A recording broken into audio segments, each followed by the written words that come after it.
Bears, Packers, Sunday Night Football, and a chance to win $100,000.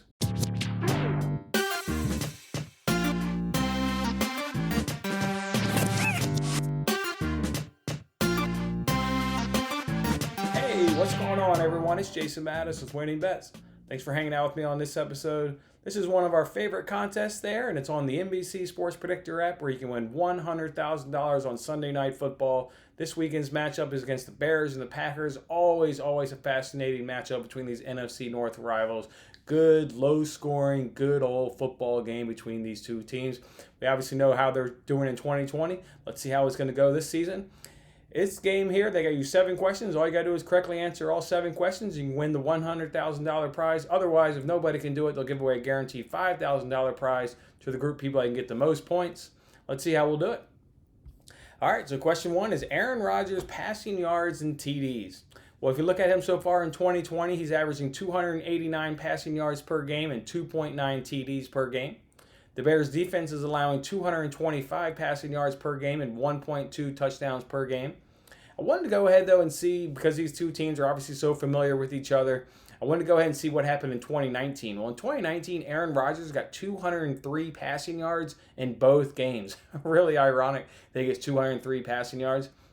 And to double down on that kind of ironic stat line, he got 1 TD in both of those games. So really weird there. And those scores in those games were 10-3 and 21-13.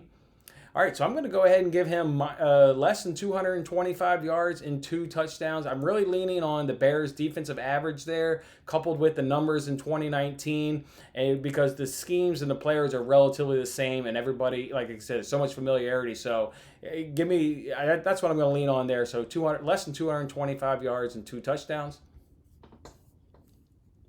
All right, so Davante Adams' receptions and yards is question 2. I went ahead and removed the game against Detroit because he didn't really play much of that second half because he had that hamstring injury. So all these stats are factoring every game minus the Detroit game. He's averaging 12.2 targets per game. He's got 9.2 receptions per game. He catches 76% of his passes. He averages 116 yards per game. His real average, if you do average in that Lions game and factor in, okay, well, at least what did he do when he was playing? He averages 105.9 yards per game. He averages 12.5 yards per catch, and that does factor the Lions game. He's 9th in the league with yards after the catch with 341. He's got of plays of 20-plus receiving yards. He has 11 in the league, which is 14th best in the league. And I want to also go ahead and look back in 2019. Good, and lots of familiarity with these clubs. He caught 4 passes for 36 yards, and he got 7 passes for 103 yards. I'm going to go ahead and say Davante Adams has 6 to 7 receptions, and he's going to have 75 to 99 yards. I'm going to lean on 2019 a little bit here. I liked it for the receptions, but I also took his average per catch in 2020, and then his average per catch in each of those 2 games in 2019, and that's how I arrived at his yardage of 75 to 99. Question 3 is total points in the second quarter. Well, the Packers are scoring 12.9 points per second quarter. That's first in the NFL. The Bears are only scoring 5.6 points per second quarter. The Packers' defense is allowing 6.5 points per second quarter, and the Bears' defense is allowing 4.9 points per second quarter, which they're best in the NFL. So I checked the average scored, that's 9.2. Take the average allowed, that's 5.7. Take that average, that gives you 7. Again, want to look up in 2019 just to have a look. There were 7 points in 2019 and also 3 points in 2019. So go ahead and give me 7 to 9 points in this second quarter. Longest pass completion of the third quarter. Again, hate this question. We've talked about it on previous contests just because it takes the research and really makes it kind of a guessing game when they really focus in on one quarter. So with it being a guess, in my opinion, I'm going to go ahead and say 25 to 28 yards. What's going to be the longest field goal of the game? Well, the Packers have 2 field goals over 50 yards this season. They're attempted and made their most in that 30 to 39 range. Same for the Bears. They've got 2 field goals over 50 yards, although they've attempted a third. They obviously missed it. And then they've had their most, again, in that same 30 to 39 range. Let me go ahead and look back at 2019. There were field goal lengths of longs of 39, 38, and 30. That's an average of 36. I like that. I like the average, and I like that it falls in the range of 30 to 39, which is what they've done most this season. So I'm going to go ahead and answer this one of 35 to 38. What's going to be the last TD of the game? Well, the players they give us here, Aaron Jones for the Packers, he's got 8 TDs, 6 rushing, 2 passing. Jamal Williams, he has 2 TDs, 1 rushing, 1 passing. Davante Adams, he's got 10 TDs. That's most on the team by 4.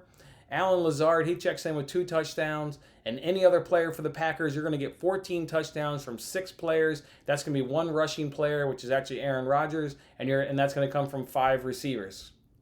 For the Bears, they give you Jimmy Graham. He's got 5 TDs. That's most on the team by 2. Allen Robinson, he comes in with 3 TDs. And any other player for the Bears has 10 TDs from 8 players. That's going to be 2 rushing players and 5 receivers. Couple notes here on the Bears. They've only got 2 rushing TDs on the season, and one of them is from Nick Foles. So really not a team that likes to rush the ball in. I think that's why they didn't give you any running backs there in their selection. And then I want to look up Jimmy Graham and look at his TD length. I know he's a red zone threat. That's where he's going to make his money. But I was just curious what the yardage was on his. And he comes in at 8, 12, 2, 3, and 2. So, I mean, look right there with him having TD receptions of 2, 3, and 2. I think that's why you're not seeing the Bears get many rushing TDs, is when they get in that red zone, they're going to go ahead and look for Jimmy Graham more often than not. Couple notes here on the Packers. They go ahead and give you Jamal Williams. Well, we look and see what does his production when Aaron Jones plays. There was 2 games where Aaron Jones then plays. Obviously, his numbers are going to be elevated, but Aaron Jones is playing in this game. So what does he do when Aaron Jones is available? Well, he's only averaging 6.5 carries per game. So and this is obviously involves last TD available. So the only way I think he gets this is if this game's a blowout. And then they're, resting Aaron Jones late in the game, and then Williams' production and carries goes up. But if this is a close game, anything around that, 10 points or less, Aaron Jones is not going to be on the sideline late in the game if the Packers need to get a score. So if you pick Aaron Jones on this, you're, in my opinion, going to be leaning on the side of, okay, the Packers are really going to run away with this game. And then one other thing, injury note, I'm recording this on Friday before the injury report has come out for the Packers. On practice on Thursday, MVS was limited. So was Lazard, and Davante Adams didn't even practice. So obviously, if Friday's practice report comes out, I may change these answers. Look for me on Twitter if I make any changes, because obviously, Davante Adams will certainly impact this question, but more it'll obviously impact his other one. But we've got no reason to believe that these guys won't practice, but that is their practice availability so far in the week. I'm going to go ahead and lock in on Packers. Any other player is going to get the last touchdown of the game. You're getting MVS in this. You're also getting tight end Robert Tonyan. He's second on most TDs on the team.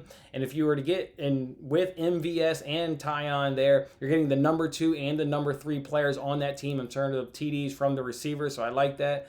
And I also think by this time, Davante Adams will have gotten his. You've seen that majority of the season. Adams gets his more often than not earlier on in the game than, for whatever reason, probably because the defense is, scheme-wise, they just want to take him out of the game. So I think that'll obviously take him out of this question.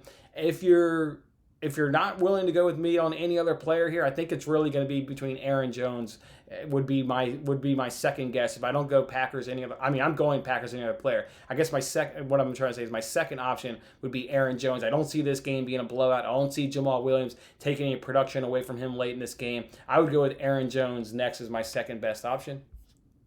Question 7, we always know, is who's going to be the winner and what's going to be the win margin. Well, currently the line is right now Packers minus 8.5 with the over-under set at 44.5. I'm going to go ahead and say Packers win this game by 7. I went back and looked at the last 4 games between these clubs and looked at the winning margin. It was 7, 7, 8, and 1. It really just vibes into what I've been thinking as I was doing my handicapping and preparing myself for these questions. And the answer is this is going to be a close game. It always is against these division rivals, teams that obviously know each other really well. Players, schemes haven't all changed really all that much between the last couple seasons. The Bears offense does suck. It's one of the absolute worst in the entire league, but you see it week in and week out. The Bears don't really get blown out. It's because of that stellar Bears defense. Just look at the numbers that Aaron Rodgers had last season that I go ahead and gave you 203 passing yards. This Bears defense is good. They like to give Aaron Rodgers, statistically, they give Aaron Rodgers problems.